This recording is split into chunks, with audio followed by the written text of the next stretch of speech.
I don't know if any of you can hear that bird. That is a hummingbird. It should be flying around behind me. They have been just swarming. And in the previous reading, the Daily Dharma today, I hope you'll consider checking that out if you haven't already.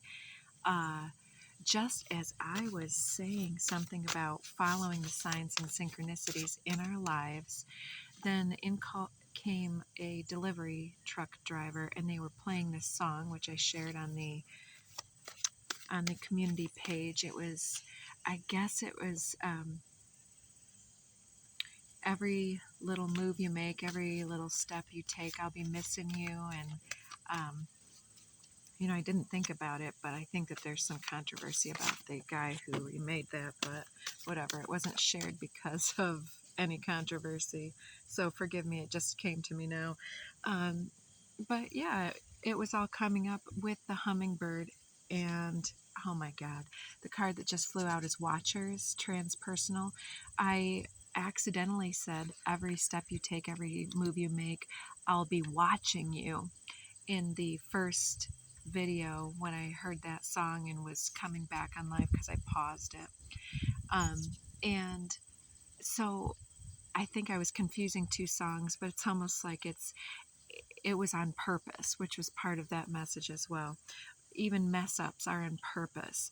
And so this Watcher's transpersonal card is like Spirit is watching us observe and witness the magic of the universe that's surrounding us, and the forces that govern this reality, this universe, this love force energy that's working through us and for us, wants us to see that magic so much and to break through our own personal dilemmas and earthbound identity to witness how the skin suit, the material, and the human experience is just the shell for this bigger, more connected identity that really wants to come through in more powerful and profound ways, more magical, more joyful, and enlightened ways. And so there's some type of cathartic detox that is coming in and helping us to break through some type of chrysalis phase where we've been cocooned and working on our life lessons, and there's been this completion which came through the first Daily Dharma, and it continues to speak through the cards because it's a larger, more layered process which comes through with a lot of complexities for various individuals here that are tuning in, and we each plug into this message in different ways. And being that I'm reading for a big cross section of the collective here, even when the viewership is low, the amount of energy that I'm connected with and that has the capacity to see these messages in the future, and where this channel is ultimately developing and going, is part of an ongoing process. And so our past is also part of our future. And so don't ignore or deny or become distracted by evidence of what seems like failure in your life, because the reason that we keep needing to tap into our power and our magic and to speak to the highest in the self and to the outcomes that we desire, it's like we build our present tense from both the reference of the past and the manifestation ability for the future to come. And so we're building that now. And so we're really becoming powerfully connected to invoking our future by law of attraction in this now moment. And so we are powerfully creating that next phase, and it's showing us breaking through this statue, and it's almost like telling me a story about quite an ancient, I hear the hummingbird again, it just flitted through the back of the screen right over here. If you guys feel like backing it up, you'll see it go through and you can hear it just humming in the background. Yeah, we're in a very powerful phase. So where I want to go with this is we keep having the romantic love card pop out. And it seems to me, part of me doesn't want to engage in that storyline because there's so many individuals out there predicting our future outcomes, but it keeps coming through. I feel like there are individuals who are connecting with themselves on such a deep level that they are actually calling in something quite profound in a romantic dynamic. But I wanted to get a little bit more information on that. I've cleared all the cards, but we're going to use some of the similar decks, or the same decks here, and a few more. So with that Watcher's Transpersonal card and the talk of signs, synchronicities, and that song coming through, somebody missing you, and that they're watching out for us and helping us to overcome and to achieve and ascend, to evolve out of an old pattern that perhaps this loved one wasn't able to break through, whether it was an addiction or a sickness and illness, a generational curse, so to speak, generational wounds and healing necessary, some type of recovery process that we're being supported through. And I feel like for some of us that will be tuned into this message, that this is going to resonate on the level that that individual perhaps was also one who, one of two ways you can take this as your personal situation dictates, but that individual may have either achieved their own relationship where they were actually able to figure something out on that regard, that they want to lead you to come to some type of awakening understanding of something. But I think for more of us, it's going to be something that this individual, they wanted it, they longed for it, but they did not understand how to alchemize their own inner complexity and complexes and ego needs and fearful mindset in order to draw in this great love. And I know, as much as it sounds cheesy, I gotta say it again. We cannot attract great love until we're ready, willing, able, and committed to honoring the sacred nature of the self on so many deep levels, and that has its own complexity, which is different for each of us. Underneath the deck right now we have Thunder, which is the 56. I feel like the 56 in the other deck came out in the previous read. I'm not sure now. But Thunder, to me, it talks about the foreshadowing phase where something is rumbling in the ethers and we know that there's about to be a storm brewing, like something has been brewing below the surface. It's been like with ourselves, generating our future outcome by belief in ourselves in the moment, even before the evidence is in our hands in that tangible manner. We know that we are part of this chosen cross-section collective that is here to bring something powerful into this time and space. And so we're honoring something, some type of belief, some type of trust and faith in the process of the becoming. And those of us that are out here being powerful leaders, healing ourselves, we're healing all of ourselves so that we can heal the collective in turn. Intern. Earthly interns. Learning about the earthly process. Interesting. All right, let's just get a few more here. I'll take that one. Stars in the Sky, Limitless Possibility 51. Yeah, there's some kind of a sky bridge here, this channeling process. It came through the previous reading too with the upper world calling us the conduit of spirit. And here it's bringing in that bridge between spirit and matter. And with this ability that we're seeing that the viewer has to break through this cocoon, this chrysalis phase, into their light body, embodied light. Here we see that embodiment process of you in your representation here on the astral energetic planes, here being this cosmic stardust here, channeling and bringing in the light from beyond this time and space.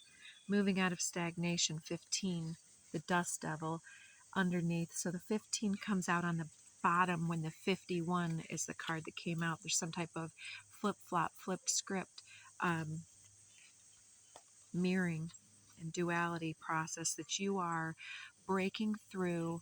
And I do believe that part of your purpose or time here is also little worm on the table here. Interesting.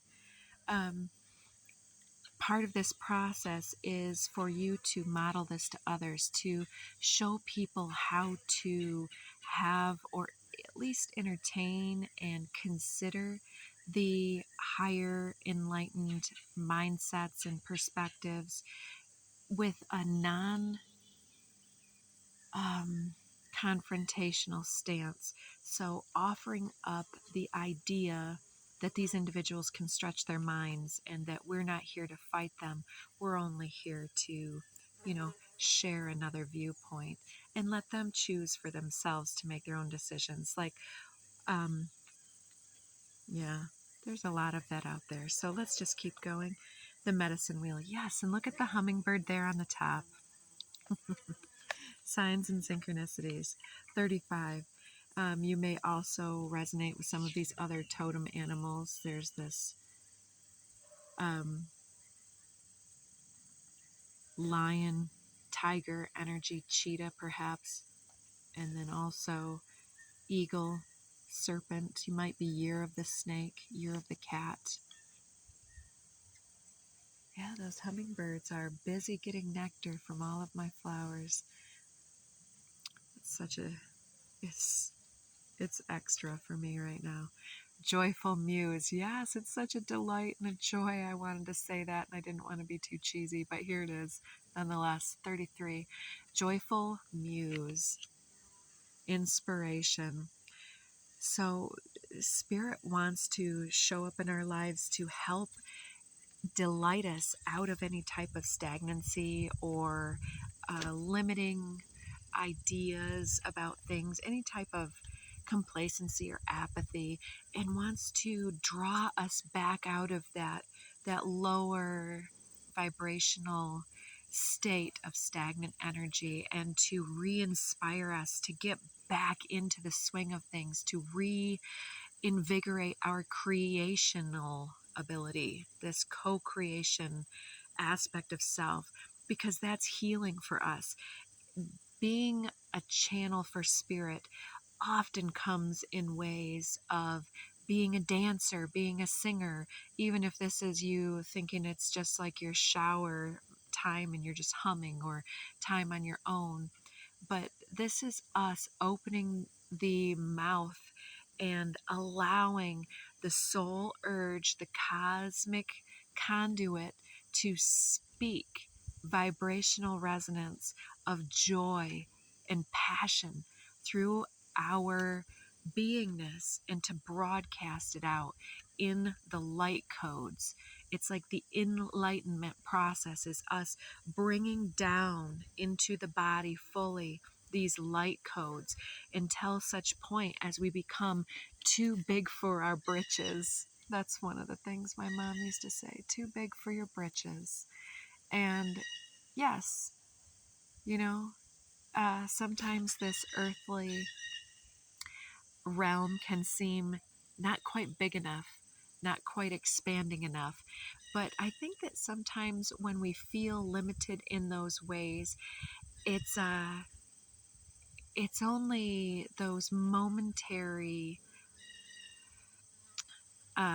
passing energies that are asking us to pay attention to something else.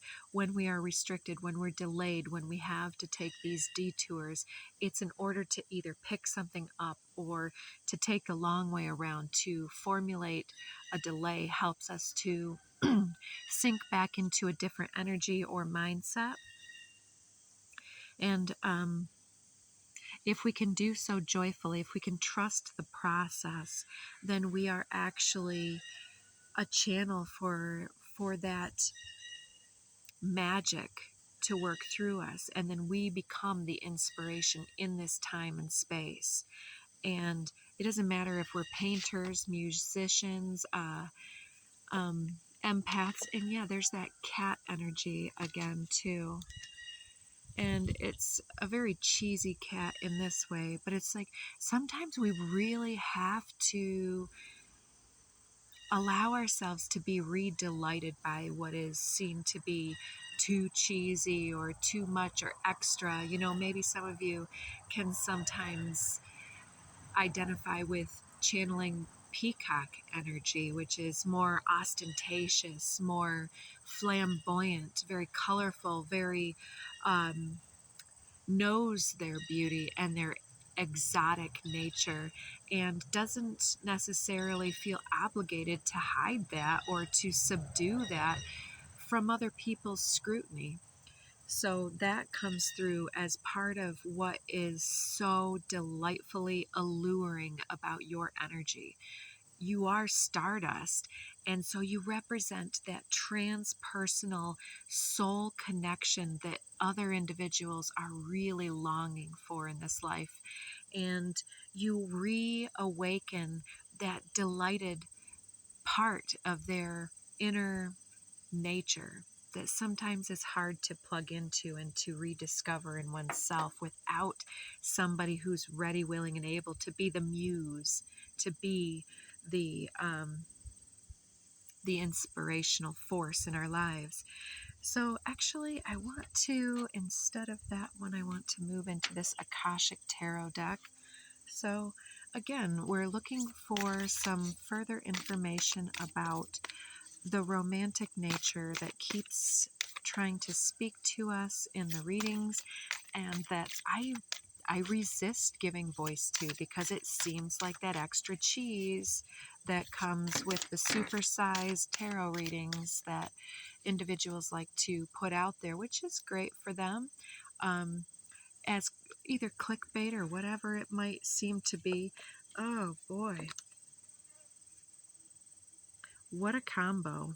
Two major arcana here from this atypical deck. Number 17, the Lookout. Take that in. The burning ship and the individual up there on the crow's nest is what that's called. Up there looking out for some type of salvation or deliverance or a means of escape.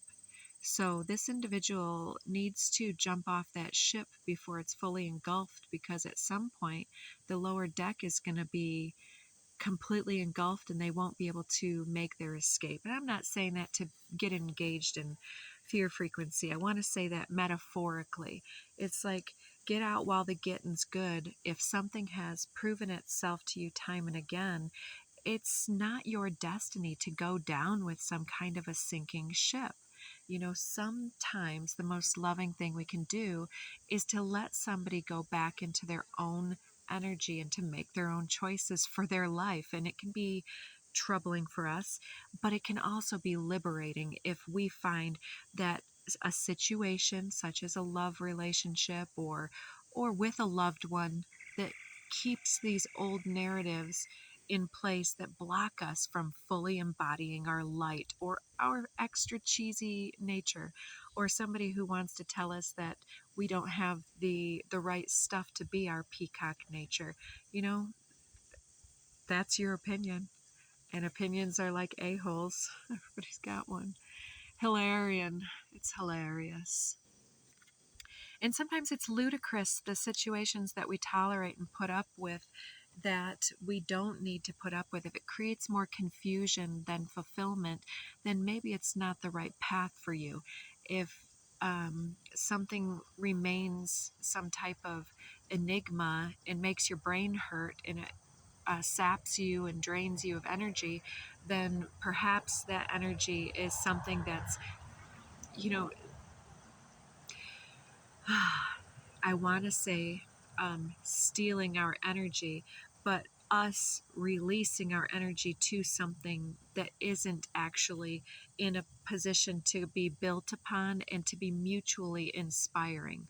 And so with Hilarion coming back, or to back up this 17 card, it's talking about, what's love got to do with it? Sometimes we have to tap into our scientific logical brain to say, okay, if something hasn't worked the last 17 times with this lookout card, we need to look for the stars in the sky. The 17 is traditionally the star card, and it talks about inspiration, fulfillment, and being able to gain inspiration and funnel it into our lives.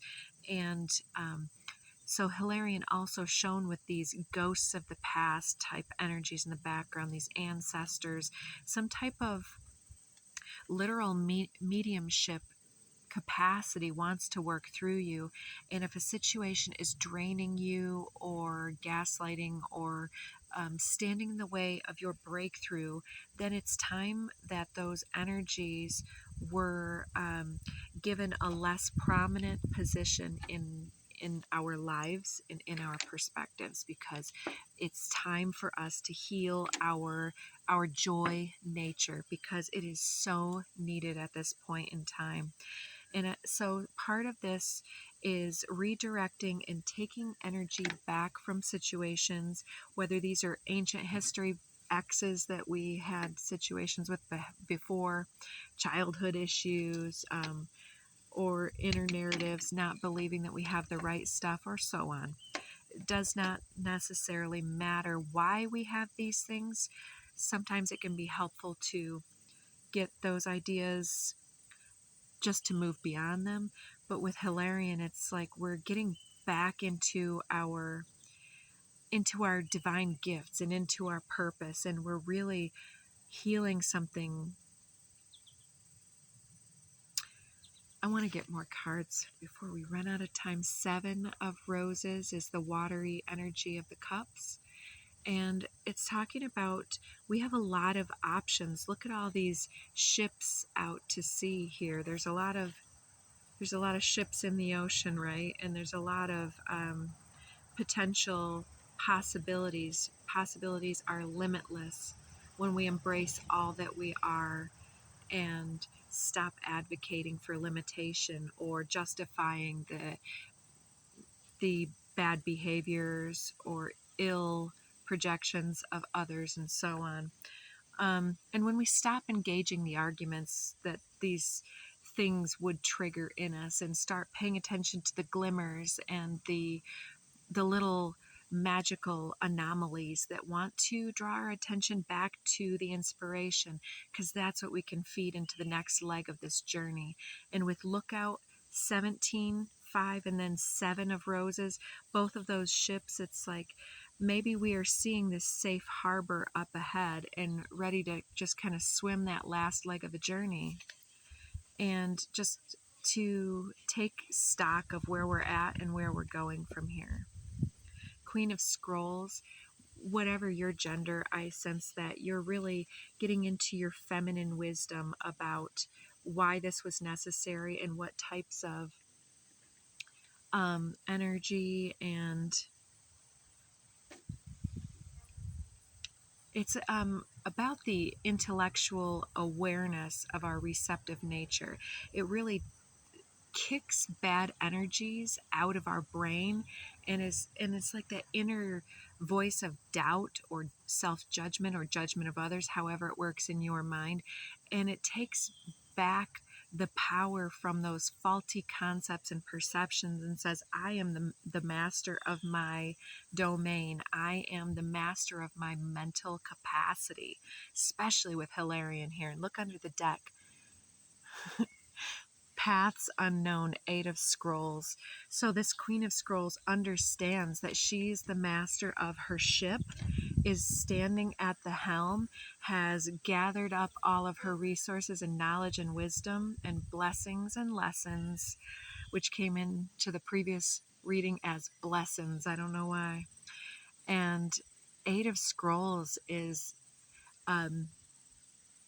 no longer feeling limited by those thoughts from the past, but being aware that with all that knowledge, now we're forewarned and forearmed, and here we can make that move forward. So there's some kind of big distance being created between ourselves and this old way of being, or an old relationship dynamic, or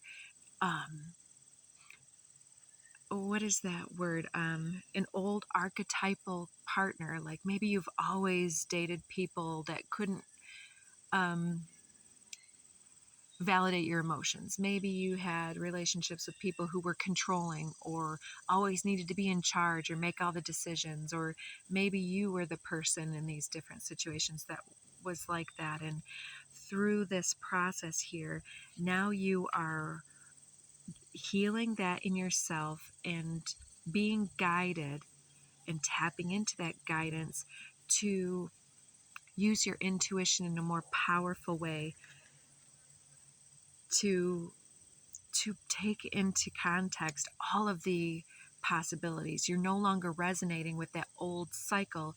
You're witnessing all of these other things, and this will start to resonate with the individuals that you're surrounded by, friends, family, and so on, and the way that they no longer seem to trigger you in the same ways that they used to. It's not that those things that they invoke aren't as powerful indicators in your life. It's that they don't trigger you into these old stances any longer.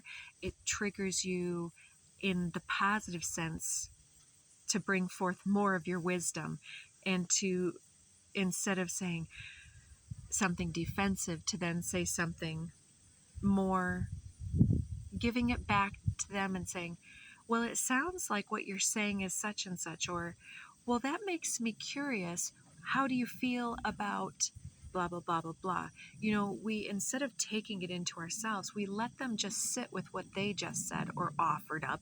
And we just bounce that right back to them and say, tell me more.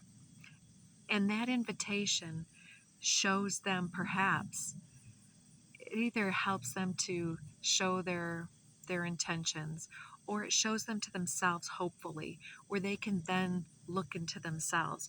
And it helps us to determine which type of individual they are in our lives. Mediumship. Yes, this came through the previous reading. I'm not sure if I mentioned it here, but I do think that we're being cleared out so that we can actually be the mediums for this artistry, this magic from the cosmos, to be painted or sculpted into reality here, like the 3D printer it came through before. It's like our mediumship capacity, this butterfly mothy capacity here that sits dormant at the base of the spine, perhaps, with this kundalini energy. So I don't know if some of you are having hip, joint, low back, or any type of anomalies or discomfort, dis-ease happening around hips, pelvic, any type of reproductive issues. Issues is perhaps the wrong word, but I think that if you know, then you'll understand that. I just say that because this looks like the pelvic bone. I think that what it's representing is the excuse me, the kundalini energy that lies coiled at the base of the spine.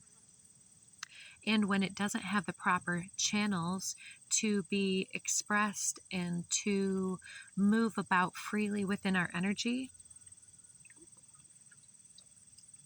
that there becomes stored limitation instead of that ease and flow.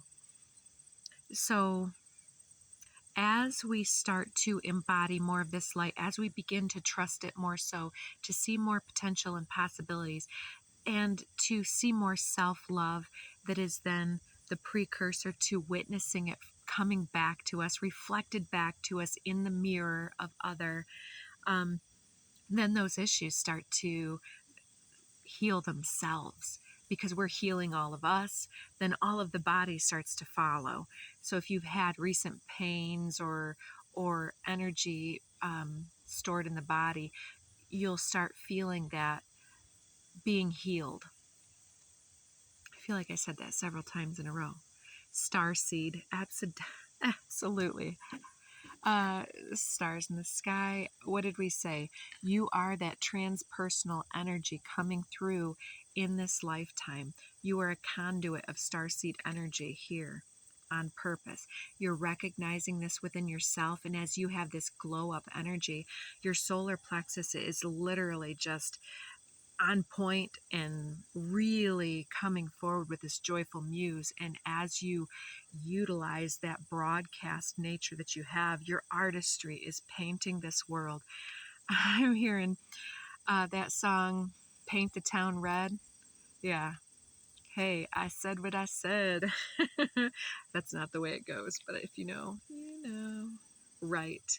Yeah, you're rewriting your chemistry and your DNA, and you're rewriting the world as you come into your powerful center, and it's all coming through. And so recognizing how much magic you are walking with is going to be part of what delivers you and what really paves the way for those people who are perhaps just right behind you on that same pathway, saying, you know, how did that person get there? It's like you can write the one way of getting where you're at, your own divine template, and say, well, part of my journey was this is how I embodied all that I am, this is how I stopped giving any F's for those people who wanted to suppress or tell me that I wasn't good enough.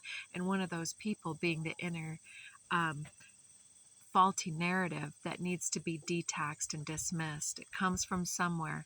So we're rewriting all of those narratives, all of that DNA, and we're taking back this powerful ownership of our ship. Ownership. Yes. Yes. And mediumship.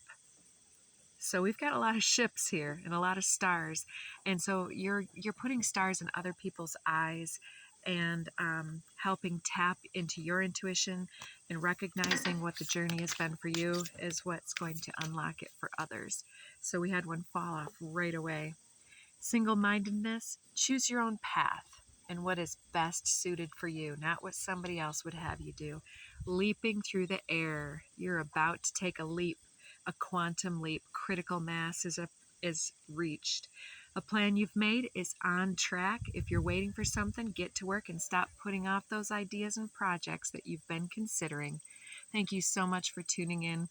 So I hope you got something that you could use out of that.